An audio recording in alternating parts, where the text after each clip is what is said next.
Students, hope all of you are well. So today we will start with our next discussion, that is the problems of the Bessel function. In my previous video lecture I have told you about the Bessel function and its recurrence relations. So please follow the previous video lecture for better understanding. और एक बात मैं यहाँ पे कहना चाहता हूँ कि यहाँ पे मैंने जो सभी प्रॉब्लम को सॉल्व करके रखा हुआ है, ये सभी प्रॉब्लम बहुत ही इंपॉर्टेंट एग्जाम के लिए, सो ये वीडियो लेक्चर को एंड तक फॉलो करना. Clear? So let's start with our lecture. So the first problem says that show that whenever n is a positive integer then j minus nx, that will be minus 1 whole to the power n j nx. So अगर j nx और j minus nx के बारे में तुम लोग भूल चुके हो तो मेरा प्रीवियस वीडियो लेक्चर को फॉलो करो, जहां पे मैंने Bessel function of first kind के बारे में डिटेल्स कैलकुलेशन करके बताया हुआ है. So from the previous video lecture we know that j minus nx equals to summation r equals to 0 to infinity minus 1 to the power r x by 2 whole to the power minus n plus 2r 1 by r factorial gamma of minus n plus r plus 1. तो हम लोग को क्या करना है, यहाँ पे ये जो एक्सप्रेशन है ये हम लोग को प्रूफ करना है, ठीक है. और जहाँ पे n है हमारे पास एक पॉजिटिव इंटीजर. अभी देखो मैं एक बात तुम लोग को बताना चाहता हूँ, प्रीवियस वीडियो लेक्चर में भी मैं ये तुम लोग को बताया था कि फैक्टोरियल के अंदर कोई भी नेगेटिव साइन नहीं होता है, फैक्टोरियल स्टार्ट होता है जीरो से. Factorial negative is actually undefined. Okay. Similarly, the gamma function is also getting it into infinity or becomes undefined whenever it is some negative integer present inside of the gamma function. So if p is any integer and whenever p is greater than 0, then gamma of minus p it will tends to infinity. So j minus nx will be equals to 0 until minus n plus r plus one is less than one. यहाँ पे तुम लोग देख सकते हो minus n plus r plus one है ना gamma के अंदर. तो अगर minus n plus r plus one negative हो जाता है तो गामा के अंदर कोई भी एक नेगेटिव इंटीजर अगर रहता है तो वो क्या हो जाएगा, टेंड्स टू इन्फिनिटी हो जाएगा. तो something divided by infinity, actually we are taking the limiting case, so something divided by infinity will become automatically zero. तो गामा के अंदर ये जो वैल्यू है minus n plus r plus one, ये वैल्यू अगर वन से छोटा होता है, इसका मतलब क्या होता है, आर एन से जब छोटा होगा तभी gamma of minus that quantity will be equal to zero, that is j minus N x will be equal to zero. तो समेशन कहां से स्टार्ट होगा, समेशन तो आर इक्वल टू जीरो से ही स्टार्ट होना है, लेकिन हम लोगों को चेंजेस करना है. चेंजेस करके यहाँ पे आर जो लेस देन एन है इसको चेंज करना है, ठीक है ना. तो कैसे इसको चेंज करेंगे ये हम लोग को समझना है. So let us think about this. j minus N X equals to summation r equals to 0 to infinity minus 1 whole to the power r factorial gamma of minus n plus r plus 1 x by 2 whole to the power minus n plus 2r. तो मैंने यहाँ पे जो expression था, expression को पूरा मैंने यहाँ पे लिख दिया है. तो लिखने के बाद मैं यहाँ पे क्या कर रहा हूँ, देखो यहाँ पे जो r फैक्टोरियल था, r को मैंने यहाँ पे सब्स्टिट्यूट किया है n प्लस s से, क्योंकि हम लोग को क्या चाहिए, गामा के अंदर कोई भी नेगेटिव साइन नहीं चाहिए.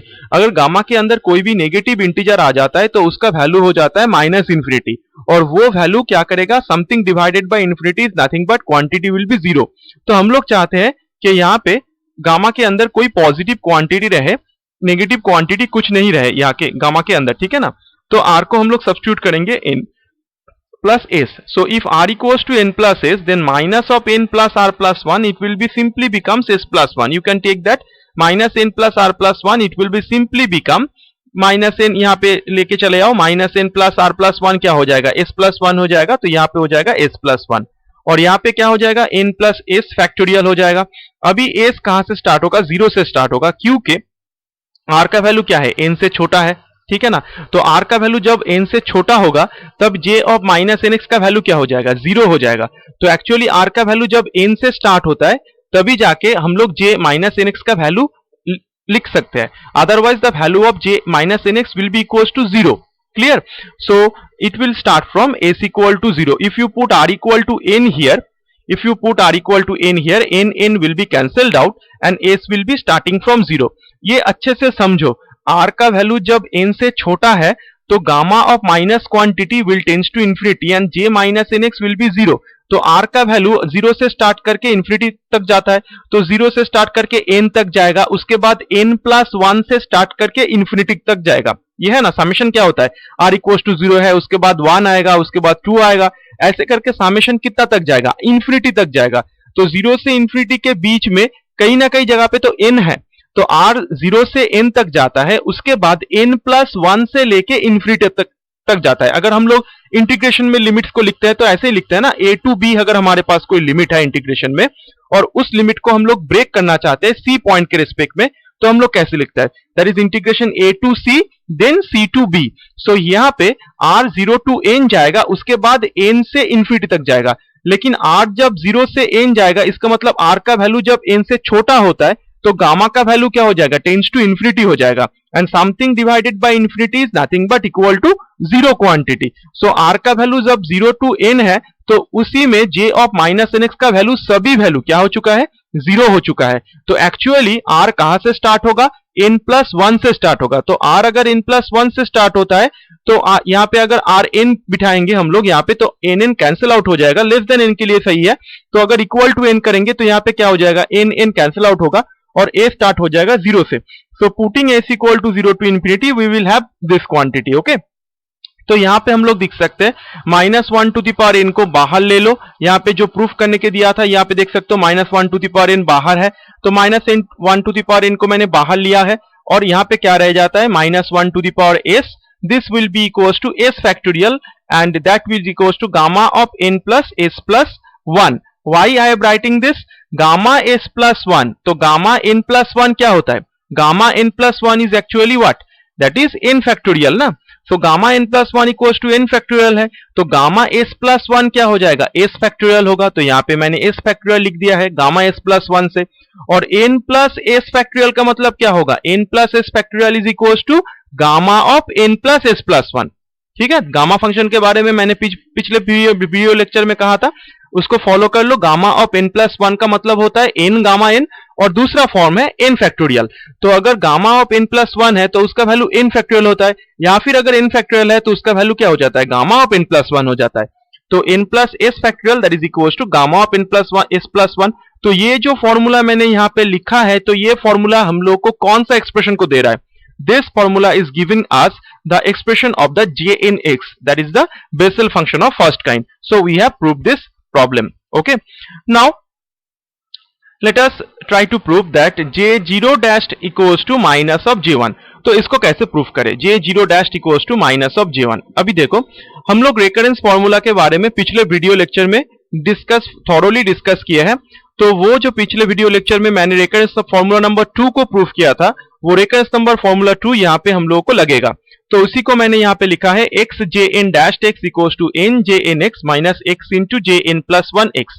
This is the recurrence formula number 2 that we have derived from the previous video lecture. Okay, now putting n equal to 0 in this expression, तो जहां जहां पे n है वो तो क्वांटिटी 0 हो जाएगा। तो यहाँ पे x होगा, j0 dash x होगा, माइनस ये n इंटू है तो n के जगह पे अगर 0 पुट करेंगे तो ये 0 हो जाता है, minus x into J N plus 1 है तो n का जगह पे 0 पुट करेंगे तो ये j1x हो जाएगा। अभी देखो बोथ साइड से हम लोग क्या कर सकते हैं, x को कैंसिल आउट कर सकते हैं। After cancelling out x on both side we have our answer that is j0 dash x equals to minus j1x। बहुत ही सिंपल सा प्रॉब्लम है, लेकिन तुम सोच सकते हो ये 2-3 लाइन का प्रॉब्लम 5 मार्क्स पे आता है। ठीक है, 5 मार्क्स पे आता है तो कितना आसान सा प्रॉब्लम है। तो ये प्रॉब्लम्स को हम लोग को सॉल्व करना ही है। जितना भी प्रॉब्लम मैंने यहाँ पे सॉल्व करके रखा हुआ है सभी को तुम लोग को सॉल्व करना ही है। ठीक है ना। अच्छा, नेक्स्ट प्रॉब्लम पे चले आते हैं। ये प्रॉब्लम बहुत ही एक इंपॉर्टेंट प्रॉब्लम है, इसको अच्छे से देखो, ये बहुत बार एग्जाम में आ चुका है, इसीलिए मैंने यहाँ पे 3 स्टार दिया हुआ है। ठीक है, तो let us show that j minus half of x equals to root under 2 by pi x cos x। हम लोग को प्रूफ करना ये है। उसके बाद ये प्रूफ करना है j of half x equals to root over of 2 by pi x sine x, और उसके बाद ये दोनों को स्क्वायर करके लिखा हुआ है। इसको तो कोई नंबर 3 जो है ये तो आसान से आ जाता है, ये दोनों को स्क्वायर करके लिखा हुआ है यहाँ पे, तो इसको दोनों को स्क्वायर कर दो तो क्या हो जाएगा, cos square x sin square x तो 1 हो जाता है, तो इसका स्क्वायर कर लो तो क्या आ जाएगा 2 बाई पाई x आएगा। तो नंबर 3 तो देखते ही हम लोग को प्रूफ कर सकते हैं, देख के हम लोग को प्रूफ समझ में आ चुका है ये कैसे हम लोग को करना है। लेकिन नंबर 1 और नंबर 2 को कैसे करेंगे, घबराने की कोई जरूरत नहीं है, हम लोग नंबर 1 नंबर 2 को बहुत ही आसानी से कर सकते हैं। अभी देखो, जब भी मैंने तुम लोगों को बेसल फंक्शन के बारे में कहा था वहां पे मैंने 2 एक्सप्रेशन लिखा था। the first expression is the expanded expression for the Bessel function of first kind, and the second expression is the contracting expression for the Bessel function of first kind. तो जो expanding expression है, जहां पे पूरा expression को हम लोग लिखते हैं, सामेशन के जैसे हम लोग एक्सप्रेशन को नहीं लिखते हैं, सामेशन को लेके जो एक्सप्रेशन लिखते हैं उसको कहते हैं कॉन्ट्रैक्टिंग एक्सप्रेशन, उसको छोटा करके हम लोग सामेशन के अंदर लिखते हैं। और जो एक्सप्रेशन हम लोग सामेशन के अंदर नहीं लिखते, जो एक्चुअली जो जेएनएक्स का जो सीरीज है, पावर सीरीज सॉल्यूशन है, वो होता है एक्सपैंडेड एक्सप्रेशन। तो ये जो एक्सपैंडेड एक्सप्रेशन है उसी को हम लोग लेंगे और उसी के साथ हम लोग ये प्रॉब्लम को आसानी से सॉल्व करेंगे। कैसे करेंगे देखो, तो jnx का मतलब ये होता है x to the power n 2 to the power n gamma n plus 1 and 1 minus x square by 2 into 2n plus 2 plus x to the power 4 by 2 into 4 into 2n plus 2 2n plus 4 etc. So this is the expression that is we have obtained from the Bessel function of first kind. ठीक है, ये expression के बारे में मैंने पिछले video lecture में कहा है। तो जो मेरा ये वीडियो लेक्चर देख रहा है तो उसको मैं सेवरल टाइम्स कह रहा हूं कि मेरा प्रीवियस वीडियो लेक्चर को फॉलो करो, उसके बाद ये वीडियो लेक्चर पे आना, वरना तुम यहां से कुछ नहीं सीख पाओगे। ठीक है, now let us try to solve this problem. Now simply हम लोग को क्या करना है, इसको देखना है। यहाँ पे क्या है, माइनस हाफ है, तो एन की जगह पे माइनस हाफ बिठा देते हैं। तो putting N equal to minus half here, जहां जहां पे एन है एन की जगह पे माइनस हाफ बिठा दो। तो X to the power minus half हो जाएगा, 2 to the power minus half होगा, गामा ऑफ हाफ हो जाएगा। गामा हाफ का वैल्यू क्या होता है, रूट ओवर ऑफ पाई। इसका वैल्यू हम लोग को सभी को मालूम है, हम लोग फर्स्ट सेमेस्टर में करके आए हैं गामा हाफ का वैल्यू, जहां पे हम लोग बीटा गामा फंक्शन को पढ़ते थे। तो गामा हाफ का वैल्यू हो जाता है half root over of pi. Okay, तो यहाँ पे मैंने एन की जगह पे माइनस हाफ पुट कर दिया था, और एन की जगह पे माइनस हाफ पुट करने के बाद ये एक्सप्रेशन कुछ इस तरह बन जाता है, 1 minus X square by 2 into 1 plus X to the power 4 by 2 into 4 into 3 into 1। तो अगर तुम लोग ये जो एक्सप्रेशन जहां पे मैंने कर्सर को घुमा रहा हूं, अगर तुम इसको फॉलो करो तो यहाँ पे तुम लोग देख सकते हो, यहाँ पे एक्स स्क्वायर बाई 2 फैक्टोरियल आ चुका है, X to the power 4 by 4 factorial आ चुका है। तो कॉस एक्स का सीरीज क्या होता है, कॉस एक्स के सीरीज के बारे में मैंने मीन वैल्यू थ्योरम में तुम लोगों को डिटेल्स में उसको समझाया था। और यहाँ पे जब हम लोग ये सेमेस्टर स्टार्ट किए थे तभी हम लोग कॉम्प्लेक्स एनालिसिस में फिर से हमने टेलर सीरीज एक्सपेंशन किए थे, वहां पे भी मैंने कॉस एक्स और साइन एक्स का सीरीज एक्सपेंशन तुम लोग को अच्छे से समझाया है। तो वहां पे हम लोग क्या करते हैं, कॉस एक्स का सीरीज एक्सपेंशन क्या होता है, 1 minus X square by 2 factorial plus X to the power by 4 factorial and so on. So that is nothing but the cos X series.